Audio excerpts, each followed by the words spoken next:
to the City's Atomic, we're all staying safe and well. Another episode of City Book Club. Yes, we're going to have a look at a book called All Round Genius, The Unknown Story of Britain's Greatest Sportsman. Yes, this was put together and written by Mick Collins, journalist Mick Collins, and was first published back in 2006. And what it's about a gentleman. It was a sort of superstar in sport, and there was a bit of a star at City as well. We're going to talk about Max Woosnam, England and City captain, Wimbledon doubles champion, Davis Cup captain, an Olympic tennis gold medalist, and other things as well. Golfer, cricketer, you name it. Even had a spell in the trenches as well in World War One. A truly, what you'd probably call a remarkable hero. So we're going to have a look at this book today. This is it. There you go. Great book, still available on the internet, on various selling websites, notably one where you can buy it for as little as about £3.30, £3.50, so in paperback version of course, so well worth the investment. I would recommend it to everybody. And Steve Jones of the Sunday Times simply said about it, an absolutely delightful book, remarkable. So I'm going to pick up the story in chapter 5 that's entitled An English Hope, and take up the story from 1919, yes, 40 years before yours truly came on this planet, and his first game in City colours and what was going on at that time. Of course, the lead up to this, he was wanted by United as well, but City managed to get him over our greatest rivals, of course. His first outing in City colours was in the reserve game at their home ground at the time, Hyde Road, and the Manchester Guardian was keen to ascribe the lion's share of the credit for the subsequent victory to their new signing. There was a remarkable game at Hyde Road between City and Blackburn reserves, they reported. City had their new amateur, Max Woosnam, from Cambridge University, who acted as captain and played as centre-half. He had a great deal to do with City's victory. Hyde Road was at this stage very much enmeshed into the psyche of City supporters. It was more than just a home ground, it was a home, somewhere that offered physical evidence of what it was the club meant to its fans. Unfortunately, in among the warm words spoken about the ground was a cold, harsh reality. Hyde Road was growing more ramshackle by the week, and bits of it were hardly fit for crowds of any real size to gather in. There was also the question of a lease, which by the time Woosnam signed for City had only 4 more years to run, and was already costing the club more than £500 a year. Understandably, the directors could see little point in throwing money at a ground which might only be theirs for the very immediate future. The Manchester Football News was particularly outspoken about the condition of Hyde Road, doubtless because of the frequency, which they had no experience in its facilities. The Croft is a nightmare in wet weather, and altogether the approach is easily the worst of any I know. The Hull Sports Mail, however, even with the benefit of almost 90 years of hindsight, were getting a touch hysterical about the whole affair, describing Hyde Road as a small, cramped, clammy affair. Some teams, when playing there, declared they could not breathe. Regardless of the surroundings, though, and despite a slightly stumbling start to the season, which saw City concede 27 goals in our first 10 games, things were beginning to look up. Woosnam spent his first few months looking on from the reserves at a side building in its own confidence, just as he was building his own fitness. Having been heralded by the local papers, keen to witness him in action for the first team, he finally made his debut on the 1st of January 1920 at home to Bradford City, helping the side to a 1-0 victory. Inevitably, perhaps, given the result and the fervour with which they had campaigned for his inclusion in the side, the local paper concluded he was a pronounced improvement at half-back. He made his next appearance in a 4-1 victory over Clapton Orient in the FA Cup, and popular opinion was united in its hope that Woosnam would help fill a half-back position, which had been considered a weakness in the side. City had developed a reputation as a dashing, dynamic team with exciting wingers and forwards, but they also committed defensive errors that had often cost them dearly. With results continued to improve since Woosnam's first claimed its place in the side, excitement was beginning to grow among the local fans as the next round approached away to Leicester at the end of January 1920, but Woosnam withdrew from the side at a late stage as work commitments mounted, and he chose not to request the time off, but instead scratched from the game. Missing the solidity and stability of Woosnam offered, City were the surprise victims of a 3-0 defeat by Leicester, and the fans' shock swiftly turned to anger. Rumours began to sweep around the area that Crossley brothers had refused him the time off, and as such found themselves blamed for the loss. Among those holding this mistaken belief were a number of employees of the firm who promptly sent a message to the management outlining their upset and annoyance, and threatening to strike if such a situation arose again. Very good reason. Feeling distinctly upset and more than a little confused at the turn of events, the board of directors summoned Woosnam. They explained in a tone that which didn't invite debate that they would be grateful if there could be no repeat of the affair. He should consider himself obliged to play the next time City requested him, work commitments or not, lest the fans again start to believe they had been barred from appearing. In essence, if Woosnam wanted to avoid the sack, he will be well advised to concentrate less on his commitment to his employers and more on his service to the football team.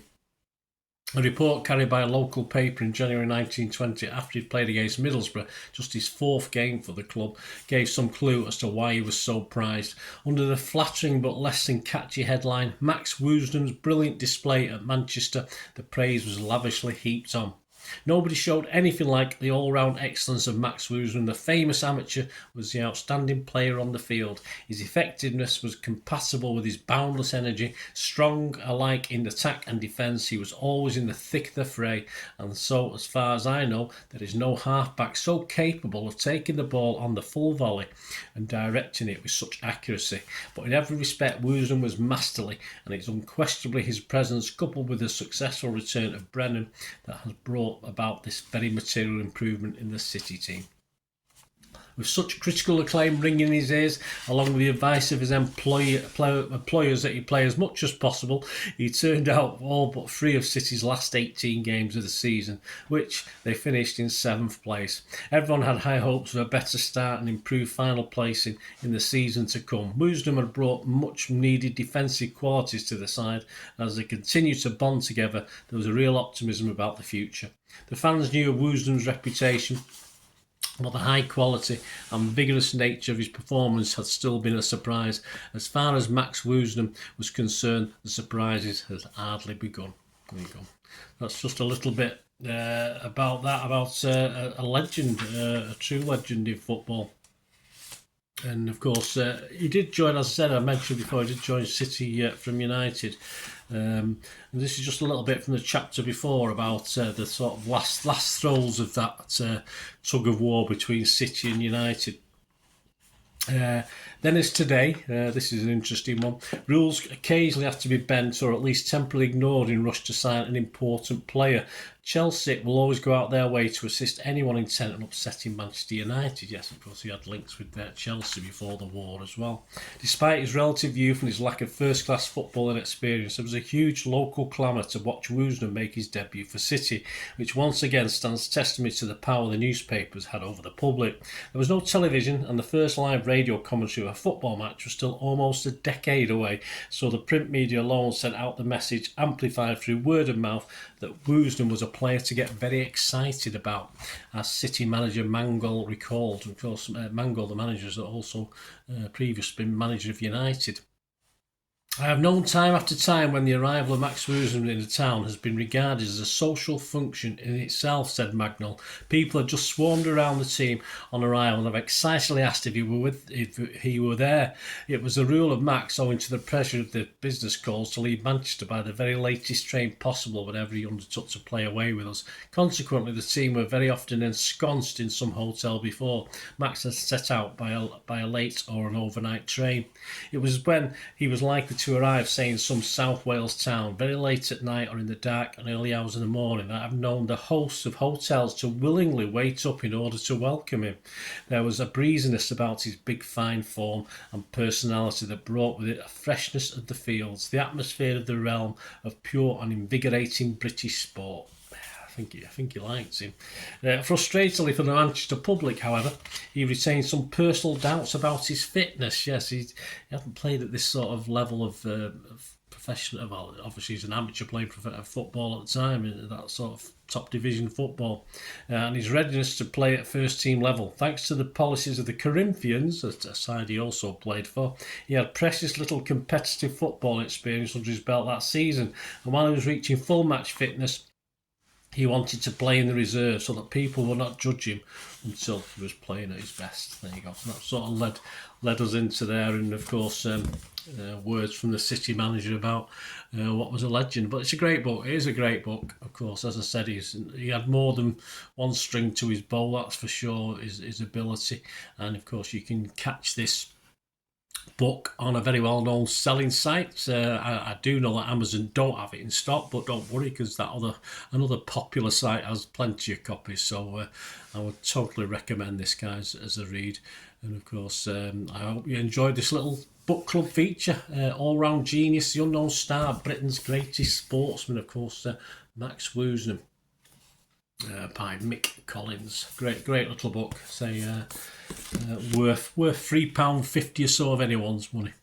Please, if you are new to the channel, enjoy what I try and do on this City channel, do everything City past, present, and forever, of course. Please press that subscribe button, press the bell notifications. It'd be great to have you on board. And if you do look through the channel, a lot of history stuff, and of course stuff on film and TV as well. Another little passion of mine. Not as much.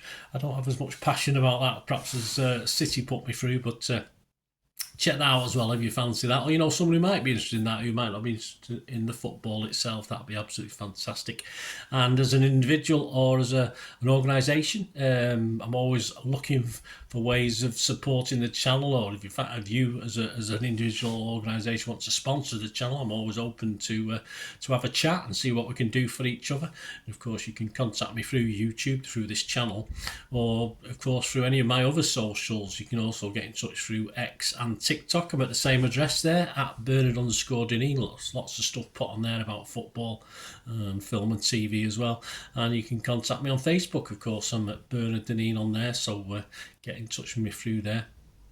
And I will also stick my email on the screen there, so always contact me through email, and we can have a chat if, going forward, if you can help the channel out in any way. Thanks for watching, guys. Until we meet again, oh, that's one thing, don't I? Please stay safe, Blues, and everyone else. Come on, City. Bye for now.